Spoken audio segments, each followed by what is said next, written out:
फिर स्वागत है आप सभी का हमारे यूट्यूब चैनल फ्यूचर मैथ्स में। तो इस वाले वीडियो लेक्चर में आपको हम कक्षा 12 भौतिकी का जो आपका पहला चैप्टर है कूलाम का नियम और वैद्युत इसी बारे में दर्ज कर रहे थे। तो अभी तक हमने आपको कुल मिलाकर हमने एफ सारे जीरो का आंकिक मान मात्रा टू बीमा तक हमने आपको बता दिया है। तो इसके बाद जो आप अगला टॉपिक देखेंगे अपने एनसीईआरटी बुक से, तो आपका जो अगला टॉपिक मिलेगा वो आपका मिलेगा बहुल आवेशों के बीच अध्यारोपण का सिद्धांत, यानी इंग्लिश में बात करें तो इसे बोलते हैं forces between multiple charges principle of superposition. यानी कुल मिलाकर हमको प्रिंसिपल ऑफ सुपरपोजिशन यानी अध्यारोपण का सिद्धांत देखना है। तो इसमें कुछ आपका नियम है, नियम आप पढ़ लेते हैं। तो इसमें ये दिया कि यदि किसी निकाय में अनेक आवेश हो तो उनमें से किसी एक आवेश पर बल, अनेक आवेश का मतलब मान लेते हैं हमारे पास जो आवेश है Q1 Q2 Q3 dot Qn है, ठीक है। तो इसमें दिया किसी एक आवेश पर बल, तो इसमें जो आवेश आपने माने हैं, ठीक है, उसमें आप किसी एक आवेश पर, चाहे आप Q2 पर बल निकालिए Q1 पर या Q3 पर, तो हमने मान लिया कि इसमें Q1 पर वैद्युत बल हमको ज्ञात करना है, ठीक है। तो इसमें दिया किसी एक आवेश पर बल अन्य आवेशों के कारण अलग अलग बलों के वेक्टर योग के बराबर होगा, ठीक है, होता है। यानी अलग अलग बलों के वेक्टर के योग के बराबर, यानी हमको अगर ये मानकर चले कि हमको आवेश Q2 के कारण Q1 पर वैद्युत बल निकालना है, तो इसका आपका अलग वैद्युत बल निकलेगा, ठीक है। आवेश Q3 के कारण Q1 पर वैद्युत बल निकालना है तो इसका अलग निकलेगा, ठीक है। तो इसका मतलब ये होगा।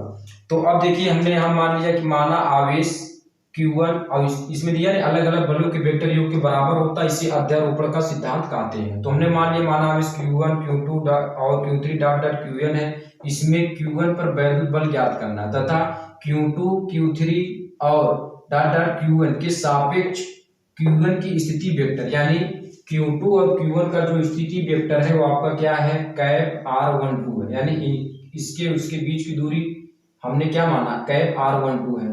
और Q2 के कारण, यानी Q2 के कारण आवेश Q1 पर जो बल लगेगा वो आपको किससे डिनोट करना है, वेक्टर F12 से, ठीक है। अब देखिए इसका स्थिति वेक्टर कितना है, Q1 और Qn का स्थिति वेक्टर आपका कितना है, यानी कैप R1 है। Q1 और Q3 का स्थिति वेक्टर कितना है, कैप R13 है। और इसका जो आपका बल लग रहा है इसमें वो आप किससे डिनोट करेंगे, वेक्टर F13 से। और इसका Q1 और Qn के बीच जो बल लगेगा उसको किसको डिनोट करेंगे, वेक्टर Fn से डिनोट करेंगे। अब हमको आगे क्या लिखना है, अब आगे लिखेंगे कि आवेश Q2 के कारण Q1 पर वैद्युत बल कितना लग रहा है। तो जैसे वैद्युत बल का जो वैद्युत बल बराबर क्या होता है, F बराबर 1/4 पाई एप्सिलॉन 0 Q1 Q2 बटे R स्क्वायर होता है। बिल्कुल उसी तरीके से आपको कर लेना। तो अब यहाँ पर लिखेंगे आवेश Q2 के कारण, चलिए इसको रब कर लेते हैं। उसके बाद यहाँ तो चलिए अब देख लेते हैं कि जो अलग अलग बल लग रहे हैं, यानी इसमें आवेश Q2 के कारण Q1 पर जो वैद्युत बल लगेगा उसे आप कैसे डिनोट करेंगे, वेक्टर F12 बराबर 1/4 पाई एप्सिलॉन 0 Q1 गुणे Q2 बटे कैप R12 और यहाँ लगा देंगे कैप R21, क्योंकि हमने Q2 के कारण Q1 पर वैद्युत बल लगाया है। तो यहाँ पर आपको कैप R21 लगा देना है। यहाँ पर आप कैप R12 होगा तो आप यहाँ क्या लिखेंगे, कैप R21 लिख देंगे।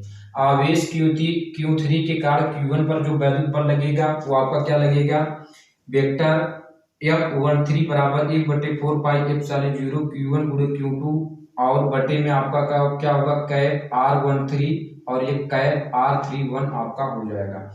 आवेश Qn के कारण Q1 पर वैद्युत बल क्या होगा, वेक्टर F1n बराबर, जैसे हमने यहाँ दिखाया है ना कि आपका क्या है, Qn के कारण Q1 पर जो वैद्युत बल है वो आपका कितना है, वेक्टर Fn।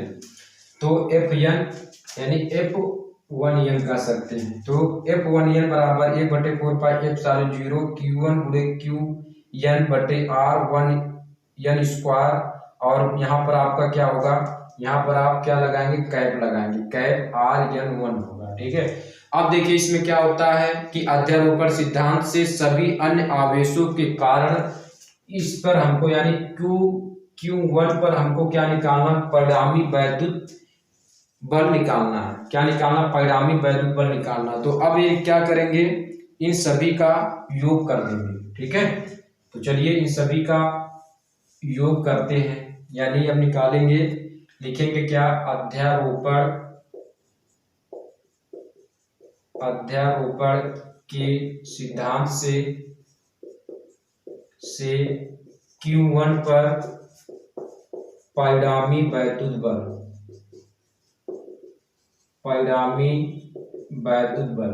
तो Q1 पर परिणामी वैद्युत बल आपका क्या होगा, वेक्टर F1 बराबर क्या हो जाएगा, vector F12 plus vector F13 plus vector F1n हो जाएगा। ठीक है, अब यहाँ पर इन सभी का मान रख लेते हैं। ठीक है, तो चलिए इसको रख करके इसका मान रख लेते हैं।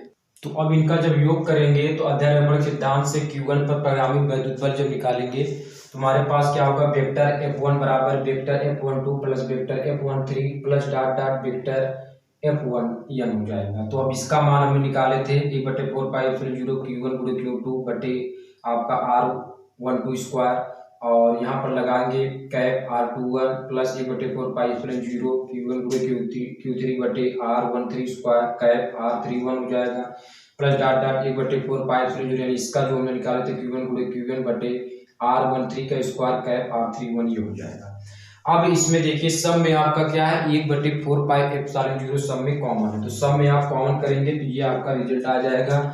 इसी को हम क्या बोलते हैं, अध्यारोपण का सिद्धांत बोलते हैं। ठीक है, ठीक है, तो अध्यारोपण का सिद्धांत आपका क्या है कि इसमें आपको ये करना है कि यदि किसी निकाय में अनेक आवेश हो तो उनमें से किसी एक आवेश पर बल अन्य आवेशों के कारण अलग अलग बलों के वेक्टर योग के बराबर होता है। इसे हम क्या बोलते हैं, अध्यारोपण का सिद्धांत बोलते हैं।